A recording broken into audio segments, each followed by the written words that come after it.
تو اس میں یہ نہیں ہوتا کہ وہ اپنی یعنی حواس کو اپنی چاہت سے استعمال کر سکتا ہے، تو بسا اوقات وہ مغلوب الحال ہو جاتے تھے، تو جو ان کی بیماری کی شدت اب آخری دنوں میں اتنی بڑھ چکی تھی کہ بجلی کے جھٹکے بھی ان کو دیے جاتے تھے، شاکس جو ہوتی ہیں۔ آن لائن گفتگو کے ویڈیو دیکھنے کے لیے ہمارے چینل کو سبسکرائب کر لیں اور ساتھ دی گئی بیل آئیکن کو لازمی پریس کریں تاکہ ہماری ہر نئی آنے والی ویڈیو کا نوٹیفیکیشن آپ دوستوں کو ملتا رہے۔ شکریہ۔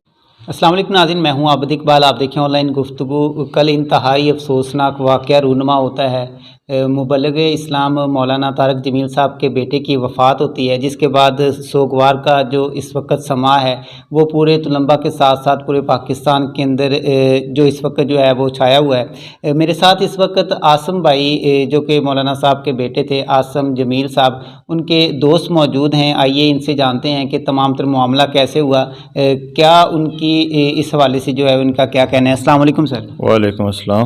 زہیب بھائی، سب سے پہلے تو انتہائی افسوس ہوتا ہے اس بات کا، جب سنتے ہیں تو یقین ہی نہیں آتا۔ جس کو بھی اس کی تصدیق کرتے ہیں وہ لوگ یقین نہیں کرتے، وہ کہتے ہیں کہ آپ شاید غلط کہہ رہے ہیں۔ سب سے پہلے تو یہ بتائیں کہ یہ معاملہ ہوا کیسے؟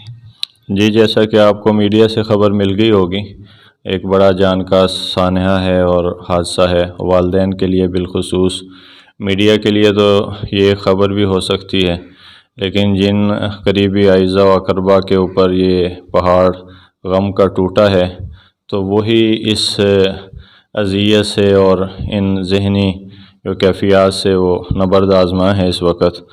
تو اللہ تعالیٰ ان کو صبر جمیل عطا فرمائے، ان کے لیے دعا کریں۔ جیسا کہ آپ کو معلوم بھی ہے کہ وہ ذہنی طور پہ معذور تھے اور فاتر العقل تھے، اور اس کے لیے ایک اصطلاح ہے شریعت میں، وہ مرفوع القلم، جس پہ یعنی جو قلم ہے جو تقدیر کا جو اس کے اعمال کا، نامہ اعمال کا، وہ ختم کر دیا جاتا ہے، اٹھا دیا جاتا ہے۔ تو اس فعل کو خودکشی سے تعبیر کرنا بھی مناسب نہیں ہے، یہ ان کے لواحقین کے لیے ذہنی اذیت کا سبب ہے، اس لیے خدا را اس سے اجتناب کیا جائے، اور یہ ان کی ایک ناگہانی موت ہے۔ اللہ تعالیٰ اس پہ ان کے خاندان کو صبر جمیل عطا فرمائے، اور وہ تو خود تو انشاءاللہ پکے جنتی ہیں، کیونکہ ان سے کوئی حساب نہیں ہوگا۔ عاصم بھائی، زہیب بھائی، ظاہر سی بات ہے کہ عاصم بھائی آپ کے دوست تھے، کیسی طبیعت کے مالک تھے؟ کیا جو ہے وہ کیسے لوگوں کے ساتھ میل جول تھا ان کا؟ بہت اچھا تھا، اور نفیس طبیعت تھی، اچھی اور دھیمی طبیعت اور مزاج کے مالک تھے، لیکن چونکہ وہ ذہنی طور پہ ایک مرض ہے، مریض آدمی جو ہے وہ مرض سے مجبور ہو جاتا ہے، بیماری سے، تو اس میں یہ نہیں ہوتا کہ وہ اپنی یعنی حواس کو اپنی چاہت سے استعمال کر سکتا ہے، تو بسا اوقات وہ مغلوب الحال ہو جاتے تھے، تو جو ان کی بیماری کی شدت اب آخری دنوں میں اتنی بڑھ چکی تھی کہ بجلی کے جھٹکے بھی ان کو دیے جاتے تھے، شاکس جو ہوتی ہیں، تو ان کی طبیعت کو درست کرنے کے لیے، لیکن مرض بڑھتا گیا جوں دوا کی، بس اللہ کی تقدیر جو ہے وہ غالب آئی۔ زہیب صاحب، یہ بتائیں کہ مولانا صاحب آج صبح نماز کے لیے بھی نہیں باہر نکلے۔ ظاہر سی بات ہے کہ جوان موت جو ہے وہ ماں باپ کی کمر توڑ کے رکھ دیتی ہے، تو اس حوالے سے آپ کا کیا کہنا ہے؟ میرا پیغام یہی ہے کہ مولانا کی جو امت مسلمہ کے لیے خدمات ہیں وہ کسی سے ڈھکی چھپی نہیں ہیں، ہزاروں لاکھوں بلکہ کروڑوں افراد ان کی وجہ سے توبہ طائب ہو کر صراط مستقیم کے مسافر بنے ہیں، تو اس مشکل گھڑی میں ہمیں بھی مولانا کا ساتھ دینا چاہیے، ان کا دست و بازو بننا چاہیے، نہ کہ غلیظ قسم کے تبصرے کر کے ان کی تکلیف میں اضافے کا باعث بنے۔ لاسٹ پہ زہیب بھائی بتائیں کہ جنازہ کتنے بجے ہے، کون سی جگہ پہ جو ہے وہ جنازہ پڑھایا جائے گا؟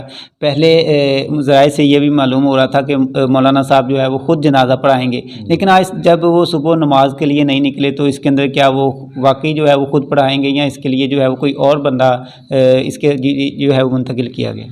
جی، شنید تو یہی ہے، اسی بات کی امید کی جا سکتی ہے کہ مولانا یا ان کے بیٹے یوسف جمیل جو ایک مستند عالم دین ہے وہ پڑھائیں گے، اور دوسرا یہ ہے کہ 7:30 بجے اس کا ٹائم متعین کیا گیا ہے۔ رئیس آباد جو ان کی آبائی جگہ ہے، وہاں ان کا مدرسۃ الحسنین ہے، تو اس کا وسیع گراؤنڈ ہے، اس کے اندر یہ جنازہ 7:30 بجے رئیس آباد تلمبہ کے اندر ادا کیا جائے گا۔